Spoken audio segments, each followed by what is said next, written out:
오늘 우리에게 주신 하나님의 말씀은 사도행전 24장 24절부터 27절까지가 되겠습니다.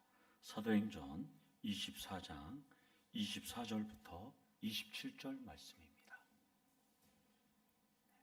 사도행전 24장 24절부터 27절 말씀입니다. 신약 성경 230면에 사도행전 24장 24절부터 27절 말씀입니다. 우리 다 자주친 줄 알고 교독하시고 27절은 함께 읽도록 하겠습니다. 수일 후에 벨릭스가 그 안에 유대 여자 드루실라와 함께 와서 바울을 불러 그리스도 예수 믿는 도를 듣거늘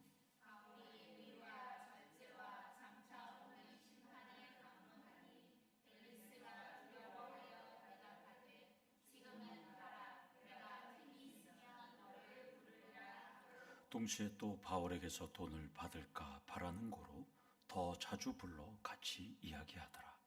이태가 지난 후 보르기오 베스도가 벨릭스의 소임을 이어받으니 벨릭스가 유대인의 마음을 얻고자 하여 바울을 구류하여 두니라. 아멘.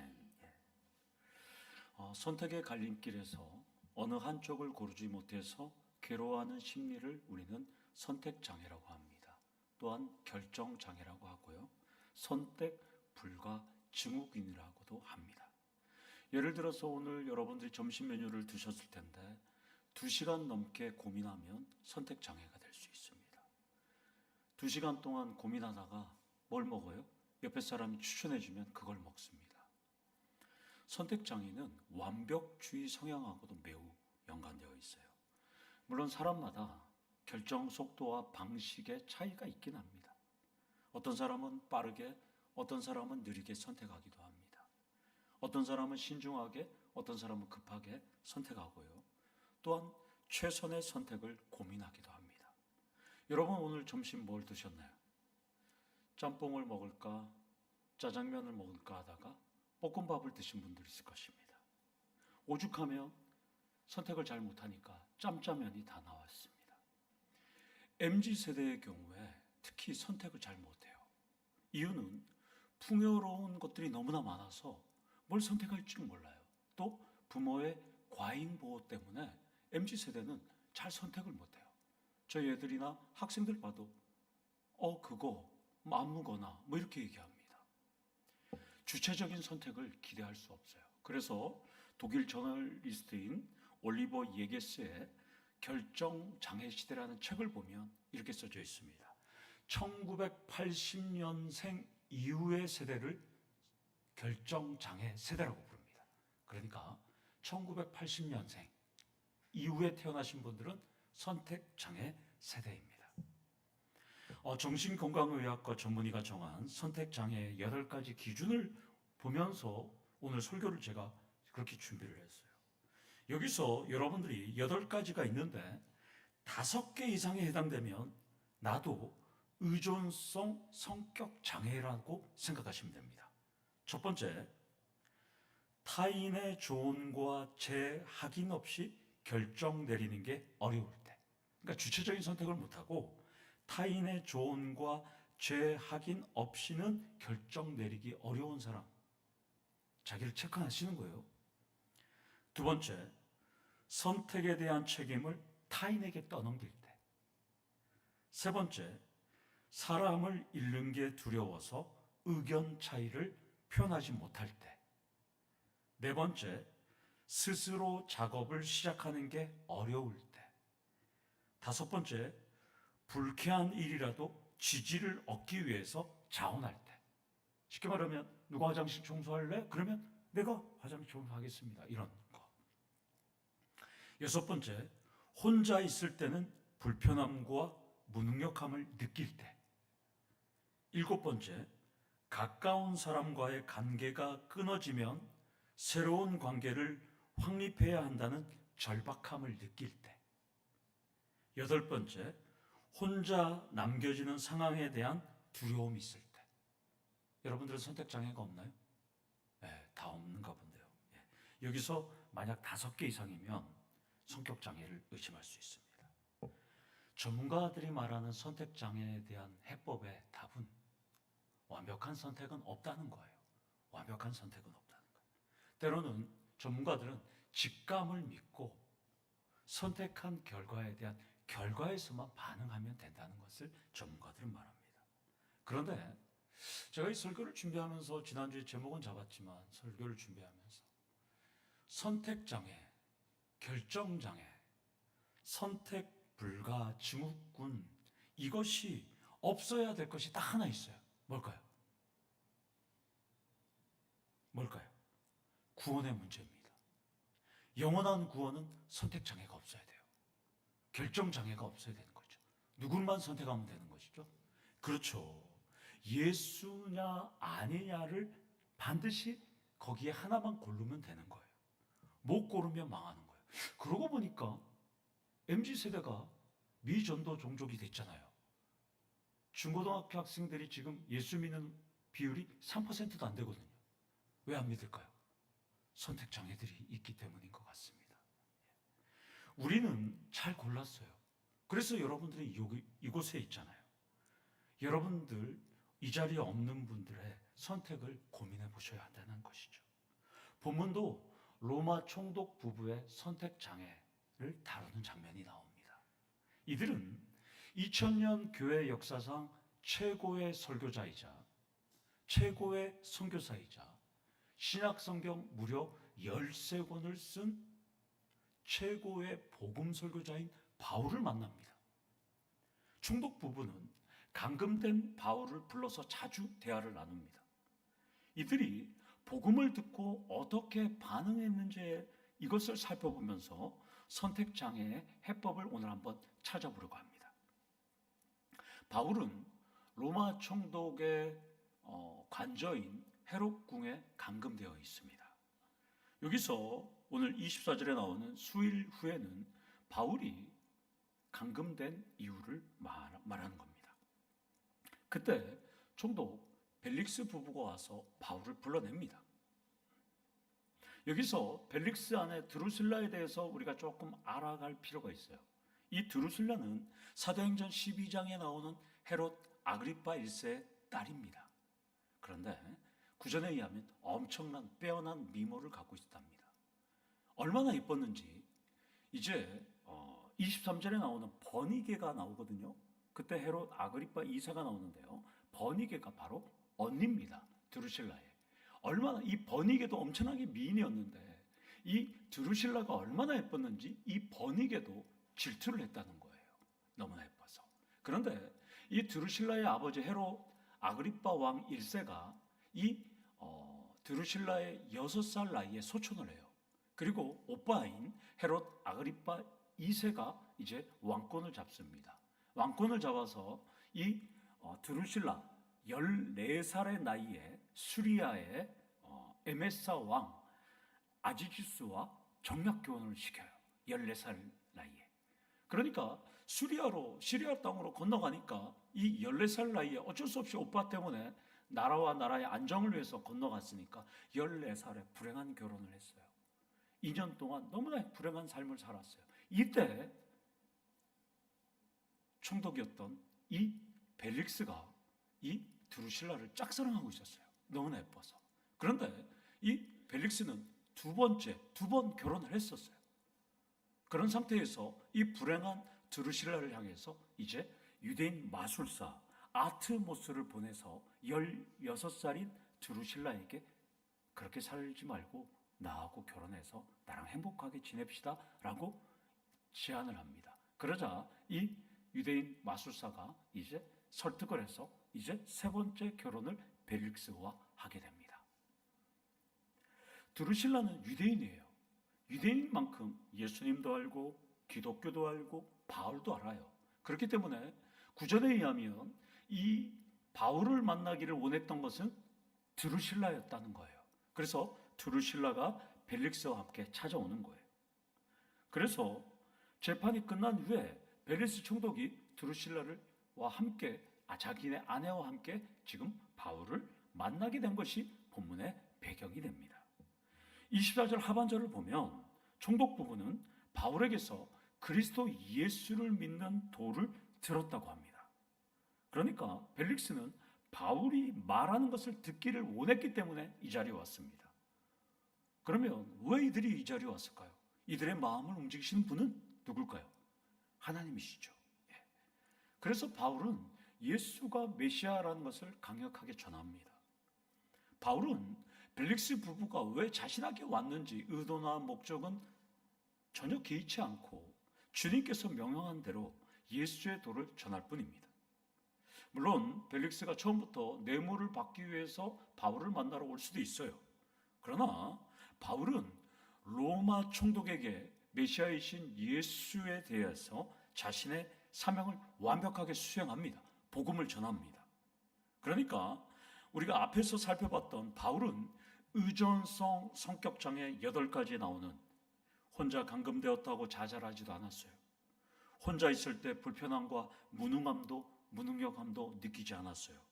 바울은 두려움도 느끼지 않았어요. 그리고 새로운 관계를 확립해야 된다는 절박함도 없었어요.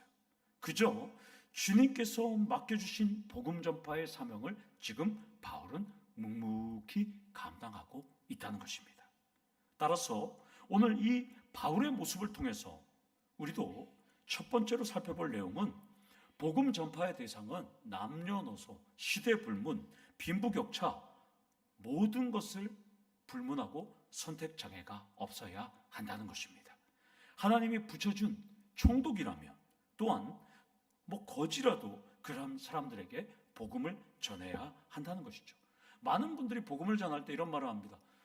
성격이 별로라서, 스타일이 별로라서, 말이 많아서, 나이가 많아서. 그것이 아니라 우리는 모든 사람들이 하나님 앞에 우리를 붙여줬다면 예수가 그들을 구원할 구세주라는 것을 늘 전하시는 우리 성도님 되기를 원합니다. 25절을 보면 바울은 이 벨릭스와 드리술라 부부에게 이렇게 말합니다.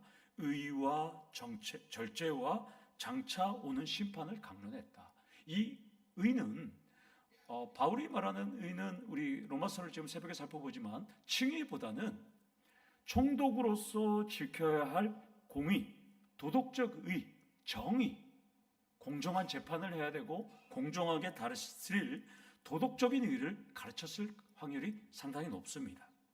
절제는 우리가 성령의 9가지 열매의 절제를 이 사람한테 지금 예수 믿지 않는 사람한테 들이댈 수 없잖아요. 이 절제는 총독으로서의 욕망과 또한 유대의 모든 다스리는 최고 통치자로서의 절제, 이것을 억제하는 것을 가르쳤을 확률이 상당히 높습니다. 그리고 장차 오는 심판은 악인의 부활과 의인의 부활을 가르쳤을 것입니다. 그러자 의와 절제와 또한 의인과 악인의 부활을 가르치자 벨릭스의 반응이 나와요. 뭐라고 그럽니까? 두려워했다, 이렇게 말합니다. 이 두려워하다라는 이 단어는 엠포스는 일반적인 두려운 감정의 포보스보다도 엄청난 극심한 공포, 두려움을 느끼는 거예요. 지금 그러니까 벨릭스는 15년 동안 유대 총독으로서 다스렸는데, 사마리아와 유대 총독으로 다스렸는데 공의와 절제가 아니라 탐욕과 정욕으로 통치했던 만큼 바울의 설교에 큰 두려움을 느끼는 거예요. 지금 그러면서 총독은 지금 그만하고 가라, 내가 틈이 있으면 너를 다시 부를게, 이렇게 말합니다. 바울의 설교는 매우 강력했습니다. 2000년 교회 역사상 최고의 설교가 바울의 송곳 같은 설교는 세 번째 결혼했던 벨릭스 총독의 마음을 후벼 팠어요. 두려움을 느끼게 합니다. 그러니까 바울은 사람을 잃는 게 두려워서 의견 차이를 표현하지 못하는 사람이 아니었어요. 벨릭스에게 할 말은 했어요. 너 그렇게 살면 안 돼. 의인의 부활과 악인의 부활이 있어. 너 똑바로 통치해야 돼. 이렇게 얘기합니다. 따라서 바울은 복음 전파의 달인으로서, 명장으로서 벨릭스 부부의 눈높이에 맞춰서 예수의 도를 정했고 공의와 정의가 무엇인지 담대하게 전했다는 것입니다. 여기서 두 번째 우리가 살펴볼 것은 담대한 믿음이 있을 때 선택 장애는 사라진다는 것입니다. 점심 때 짬뽕을 먹고 싶고 짜장면을 먹고 싶어도 내가 짬뽕을 선택했으면 그 짬뽕에 올인하셔야 합니다.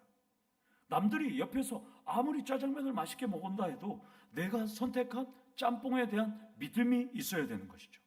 짜장면 언제든지 다음에 먹을 수 있다는 것이죠. 바울은 로마 총독인데 예수 믿겠어 갈등하지 않고 내가 복음을 전하고 공의를 가르친다고 해서 저 사람이 나에게 잘못 행동할 수 있을 텐데 걱정하지 않았어요. 총독 부부의 눈높이에 맞춰서 두려울 정도로 바울은 설교를 했다는 것이죠. 믿음은 선택 장애의 극복의 열쇠라는 것입니다. 그러자 26절을 보면 벨릭스는 바울에게 부르겠다고 한 말에 대한 약속을 지킵니다. 이유는 뭘까요? 바울에게서 돈, 뇌물을 받으려고 자주 불러서 이야기합니다. 물론 당시 로마법상에 뇌물을 받는 것은 불법입니다. 그러나 2025년 현재 대한민국도 미국도 이스라엘도 수많은 민족 국가들도 뇌물을 받는 것이 아직도 지금도 부정부패가 여전합니다. 그러니까 2000년 당시 뇌물이 오고 가는 것은 더했을 것입니다. 무엇보다도 바울은 헬라 지역 교회에서 예루살렘 교회에 구제했던 구제금을 갖고 왔잖아요. 큰 금액을 갖고 왔습니다. 그리고 바울은 어떤 사람이에요? 나사렛 이단의 우두머리잖아요. 그러니까 총독 벨릭스는 이 사람을 통해서 뭔가 돈을 받을 수 있겠다 생각하고 계속 부릅니다. 총독은 자신의 주머니를 채울 생각뿐입니다. 그래서 26절 하반절에 보면 더 자주 불러 같이 이야기하더라 이렇게 말합니다. 계속해서 바울의 도를 계속해서 듣습니다. 그러나 바울은 뇌물을 제공하지는 않았습니다. 여기서 우리가 나눌 것은 총독이 한두 번도 아니고 자주 불러서 예수의 도를 듣고 두려움을 느꼈었는데 이 사람은 예수를 선택했을까요? 안 했을까요? 예수를 선택하지 않았어요. 역사상 최고의 선교사이자 목사이자 성경 저자인 바울의 가르침을 수십 번, 수백 번 그리고 기독교 지식까지 다 알았던 벨리스 총독은 그저 뇌물만 원할 뿐입니다. 이것을 보면 우리 주변에도 벨리스 총독 같은 분들 상당히 많아요. 우리 주변에도. 예수도 알아요. 성경도 알아요. 천국과 지옥 가는 것도 알아요. 그러나 들어도 믿음으로 나아가지 않는 벨리스 총독들이 상당히 많다는 거예요.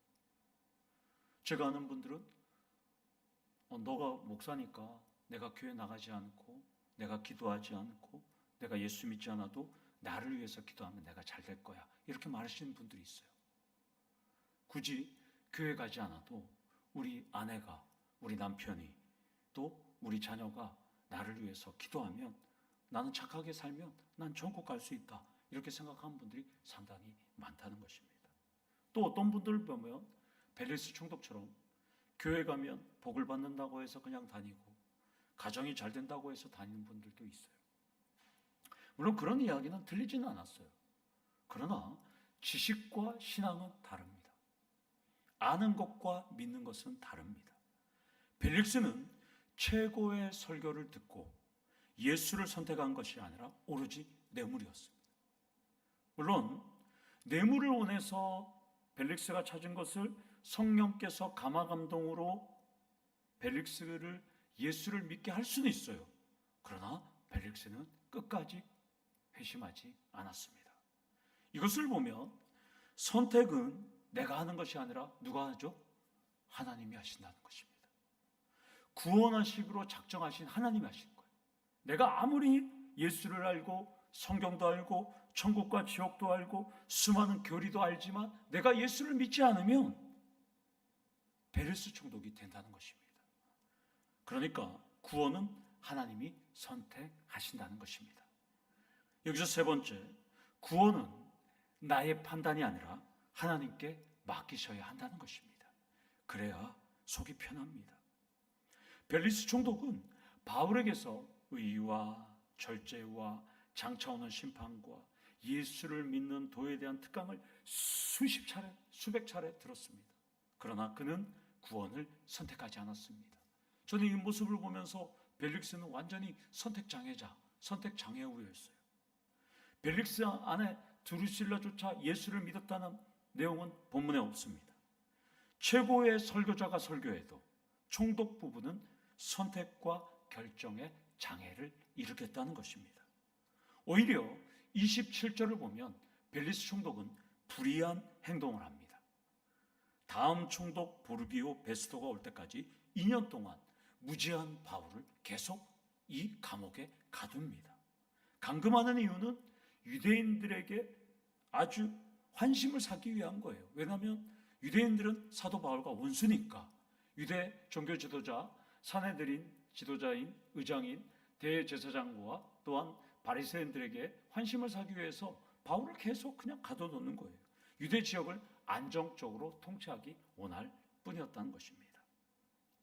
제가 앞서 설명드렸던 의존성 성격장애 8가지 기준에 따르면 사람을 잃는 게 두려워 의견 차이를 표현하지 못한다, 이 내용이 있었잖아요.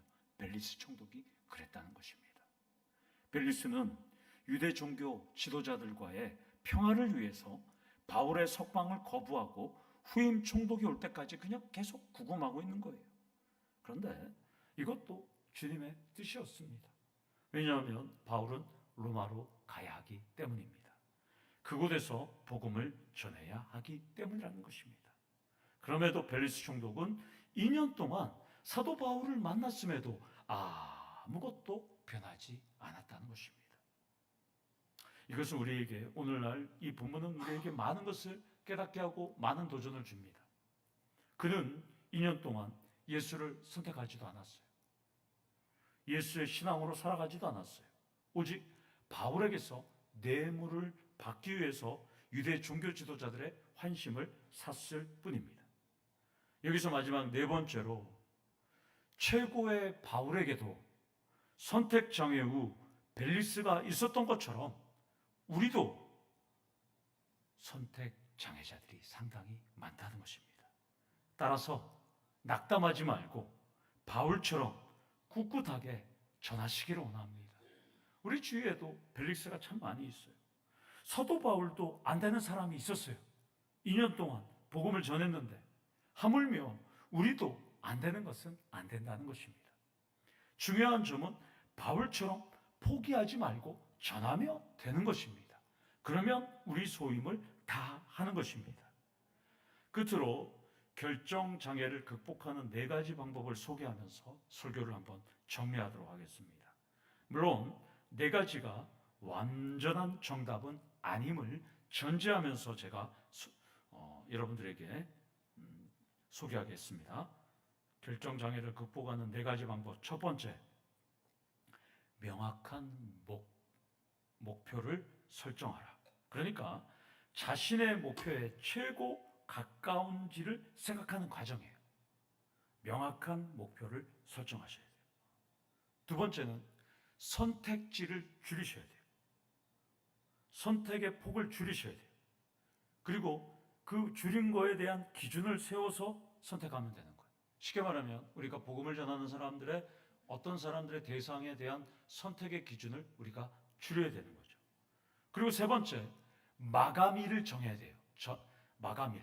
쉽게 말하면 우리가 새생명주가 10월 26일이니까 10월 25일까지 내가 하면 되겠다, 이러면 안 되는 거죠. 9월 말 30일까지 마감일이 분명해져야 되는 거예요. 따라서 이 정신건강의학자들이 얘기하는 것처럼 짧은 시간 안에 선택하는 습관을 들이셔야 한다는 거예요. 그리고 네 번째, 선택했으면 실패를 두려워하지 마셔야 한다는 것입니다. 선택에 부담감을 느끼지 말고 밀어붙이셔야 된다는 거죠. 자, 이 4가지를 제가 말씀드렸고, 그러면 본문을 갖고 이 4가지에 따라서 벨릭스가 했느냐 적용하면서 결론을 한번 내보겠습니다. 벨릭스는 첫 번째, 명확한 목표 없었습니다. 그의 목표는 예수의 도가 아니라 뭐였죠? 뇌물이었습니다. 결국 그것이 예수를 선택하는데 장애가 되었습니다. 두 번째, 벨릭스의 선택지는 바울의 무죄 방면이 아니라 뭐였죠? 유대 종교 지도자들과의 타협이었습니다. 벨릭스는 정의는 포기하고 세상 권력을 결정했습니다. 결국 그는 예수를 선택하지 못했던 이유가 되기도 합니다. 세 번째, 벨릭스의 마감일은 언제였죠? 다음 총독 베스도가 올 때까지였습니다. 그러니까 그는 2년 동안 버티기만 하면 되는 거예요. 바울을 그냥 감금만 시켜놓으면 되는 거예요. 그리고 후임 총독 베스도에게 그냥 떠넘기겠다는 심산이었어요. 그리고 벨릭스는 선택에 부담을 느꼈고 실패를 두려워했어요. 결국 그는 예수를 선택하지 못했습니다. 자, 그러면 여러분들은 오늘 어떤 선택을 하셨고 내일은 어떤 선택을 하실 건가요?